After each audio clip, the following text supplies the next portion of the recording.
அனைவருக்கும் வணக்கம். ஐப்பசி பௌர்ணமி தினத்தன்று வெள்ளிக்கிழமை இரவு 8 to 9 இந்த தீபம் ஏற்றி இந்த 3 பொருள் சேர்த்து நீங்கள் தீபம் ஏற்றினீங்க அப்படின்னா உங்கள் வீட்டில் பண கஷ்டமே வராது. வெள்ளிக்கிழமை ப்ளஸ் பௌர்ணமி சேர்ந்து இருப்பதனால் இந்த நாள் மிக மிக விசேஷமான நாட்கள்.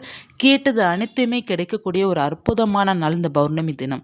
இந்த தினத்தன்று நீங்கள் வெள்ளிக்கிழமை இரவு 8 to 9 சுக்கிர ஹோரையில் நீங்கள் என்ன செய்ய வேண்டும் அப்படின்னா ஒரு கைப்பிடி அளவு கல்லுப்பு எடுத்துக்கோங்க. எடுத்து ஒரு அகல் விளக்கில் பரப்பிக்கோங்க.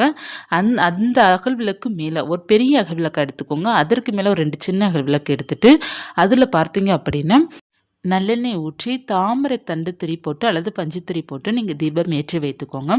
ஏற்றி வைத்துட்டு நீங்கள் அடுத்து செய்ய வேண்டியது முக்கியமானது என்ன அப்படின்னா, நீங்கள் அந்த கல்லுப்பில் பார்த்தீங்கன்னா தாமரை இதழ் இருக்குது பார்த்தீங்களா, ஒரு தாமரை வாங்கி அந்த இதழை அந்த கல்லுப்பில் வச்சுடுங்க. ஒரு 5 இலை இல்லை 7 இலை இல்லை 8 இலை வைத்துக்கிடணும். வைத்துட்டு சுற்றி வச்சுக்கோங்க. தட்டுக்கு அந்த கல்லுப்பு சுற்றி வச்சுட்டு அதில் அந்த எண்ணெயில் பார்த்தீங்கன்னா 3 பொருள் சேர்க்க வேண்டும். முதலாவது பார்த்தீங்கன்னா ஜவ்வாது பொடி 1 சிட்டிகை போல் எடுத்துக்கோங்க. மஞ்சள் தூள் 1 சிட்டிகை போல் எடுத்துக்கோங்க. வெட்டி வேர் பொடி இந்த 3ஐயும் சேர்ந்து சம அளவாக நீங்கள் ஒன்று போல் மிக்ஸ் பண்ணிவிட்டு அந்த பொடியை அந்த எண்ணெய்க்குள்ளே போட்டு இந்த தீபத்தை ஏற்றுங்க. உங்கள் வீட்டில் பணம் கஷ்டமே வராது. பணம் எப்போதுமே கையில் இருக்கும். இந்த தீபம் நிறைய பேர் ஏற்றி நல்ல பலன் அடைந்திருக்கிறாங்க. பணம் செல்வாக்கு கொடுக்கக்கூடிய ஒரு அற்புதமான தீபம் தான் இந்த தீபம்.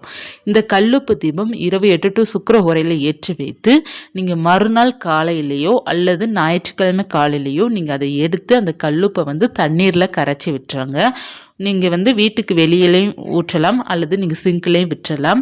நீங்கள் வெளியில் ஊற்றுறீங்க அப்படின்னா நல்லா உப்பை கரைச்சிட்டு ஒரு கப்பில் போட்டு கரைச்சிட்டு அந்த தண்ணியை நீங்கள் ஊற்றிடலாம். கால்படாத இடத்துல ஊற்றிடலாம். இந்த வெள்ளிக்கிழமை சுக்கிரையில் இந்த ஒத்த தீபம் மட்டும் நீங்கள் ஏற்றினால் போதும். உங்களுடைய பூஜை அறையில் பொதுவாகவே நீங்கள் தீபம் ஏற்றலாம். அப்படி இல்லைன்னா வராகியம்மனுக்கு முன்னாடியோ அல்லது நீங்கள் மகாலட்சுமி தயார்படுத்துறதுக்கு முன்னாடியோ நீங்கள் ஏற்றலாம். இந்த ஒத்த தீபம் போதும் உங்களுக்கு செல்வாக்கு கொடுக்கும். இதற்கு நீங்கள் நெய்வேத்தியம் வைக்கணும் அப்படிங்கிறது இல்லை. உங்களுக்கு விருப்பம் இருந்தால் நீங்கள் எல்லாமே வைக்கலாம். அப்படி இல்லைன்னா இந்த ஒத்த தீபத்தை மட்டும் நீங்கள் கரெக்டாக 8 to 9 ஏற்றிக்கோங்க. இப்போ வெள்ளிக்கிழமைனாலே மாலை 6 மணிக்கு எல்லாருமே வழிபாடு செய்வீங்க, பூஜை பண்ணுவீங்க. ஓகே, நீங்கள் 8 மணிக்கு இந்த தீபத்தை மட்டும் நீங்கள் ஏற்றி வைத்தால் போதும். நம்ம 6 மணிக்கு குத்து விளக்கு ஏற்றி காமாட்சி அம்மன் விளக்கு ஏற்றி பூஜை பண்ணி எல்லாமே முடிச்சிருவீங்க இல்லையா 6:30வும். அதற்கப்புறம் 8 மணிக்கு இந்த தீபத்தை மட்டும் நீங்கள் ஏற்றினால் போதும். இதற்கு நீங்கள் எந்த ப்ரொசீஜரும் பண்ண வேண்டாம். அந்த தீபத்தை மட்டும் ஏற்றி பூஜையில் வைத்துட்டு ஒரு அரை மணி நேரமோ அல்லது ஒரு 20 நிமிடமோ அந்த தீபம் ஏறிட்டும். அதுவாக கூட குளிரலாம், தப்பு கிடையாது. நீங்கள் குளிர வைக்கனாலும் நீங்கள் வைக்கலாம். அப்படி இல்லைன்னா அதுவாக கூட குளிரலாம். குளிர்ந்த பிறகு நீங்கள் ஞாயிற்றுக்கிழமை இதே போல் செய்து பாருங்கள். உங்களுக்கு பணம் செல்வாக்கு அதிகரிக்கும். அடுத்ததாக மிக முக்கியமானது என்ன அப்படின்னு, ஒரு கைப்பிடி அளவு கல்லுப்பு நீங்கள் திரும்ப எடுத்துக்கோங்க. எடுத்துட்டு ஒரு கவர் எடுத்துக்கோங்க. எடுத்துட்டு உங்களுடைய வரங்கள் கேளுங்க. பௌர்ணமி தினத்தன்று நீங்கள் கேட்ட வரங்கள் அப்படியே நடக்கும். உங்களுக்கு என்ன வேண்டுமோ, ஒரு பணம் வேண்டும், ஒரு நகை வேண்டும்னு கேளுங்க. ஒரு 5 பொன் எனக்கு வரணும் அப்படிங்கிறத நீங்கள் கேட்டுட்டு அந்த கல்லுப்பை எடுத்து நீங்கள் அந்த கவரில் போட்டு முடிச்சு போட்டு வச்சுருங்க. உங்களுக்கு சீக்கிரமாக நல்ல ரிசல்ட் கொடுக்கும். மறுநாள் அந்த கல்லுப்பை கரைச்சிடுங்க. வெள்ளிக்கிழமை கரைக்கக்கூடாது. இந்த கல்லுப்பு பரிகாரம் பார்த்திங்கன்னா நீங்கள் தரையில் அமர்ந்துக்கோங்க. அதாவது ஒரு மேட்டு போட்டோ ஒரு ஷால் போட்டோ அமர்ந்துக்கோங்க. உட்காந்துட்டு நம்ம அந்த கல்லுப்பை கையில் வச்சு கண்களை மூடி நம்ம அந்த கல்லுப்பிட்ட பேசும்போது நமக்கு நீங்கள் என்ன நினச்சிலாம் பேசுகிறீங்களோ அது அப்படியே நடக்கும்.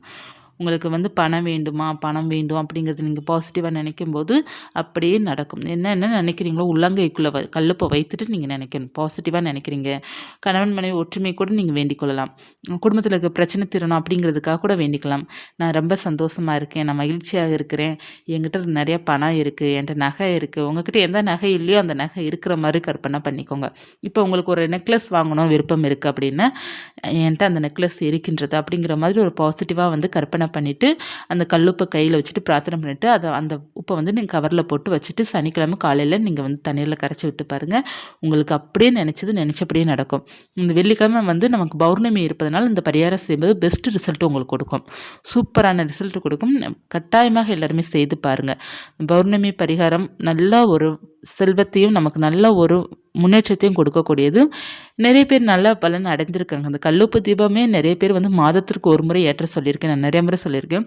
ஒரு முறை மாதத்திற்கு ஒரு முறை நீங்கள் ஏற்றினால் போதும். இந்த தடவை பௌர்ணமி வெள்ளி இருப்பதனால் இந்த நாளை பயன்படுத்துங்க. மாதம் ஒரு முறை கட்டாயமாக கல்லுப்பு தீபம் ஏற்றினீங்கன்னா உங்கள் வீட்டில் இருக்கிற அனைத்து நெகட்டிவும் அந்த கல்லுப்பு தீபம் எடுத்துரும். வீட்டில் வந்து பணம் வந்து தடங்கள் இல்லாமல் வரும். தடைகள் விலகும். செல்வங்கள் அதிகரிக்கும். கட்டாயமாக ஏற்றி நல்ல பலன் பெறுங்க. மகாலட்சுமி தயார் பூஜையை கட்டாயமாக வெள்ளிக்கிழமை செய்துக்கோங்க. இன்றைக்கி பௌர்ணமி இருப்பதனால் குபேர பூஜை செய்துக்கோங்க. குபேரோட 108 போற்றிகள், மகாலட்சுமி தயார் 108 போற்றிகள் சொன்னீங்கன்னா உங்களுக்கு அத்தனை சகல செல்வமும் உங்களுக்கு கிடைக்கும். இந்த பதிவு உங்களுக்கு உபயோகமாக இருக்கும்னு நினைக்கிறேன். எரிச்சுனா லைக் பண்ணுங்கள். இது போன்ற ஆன்மீக தகவல் தெரிந்துக்கணும்னா சேனலை சப்ஸ்கிரைப் பண்ணி வச்சுக்கோங்க. நன்றி.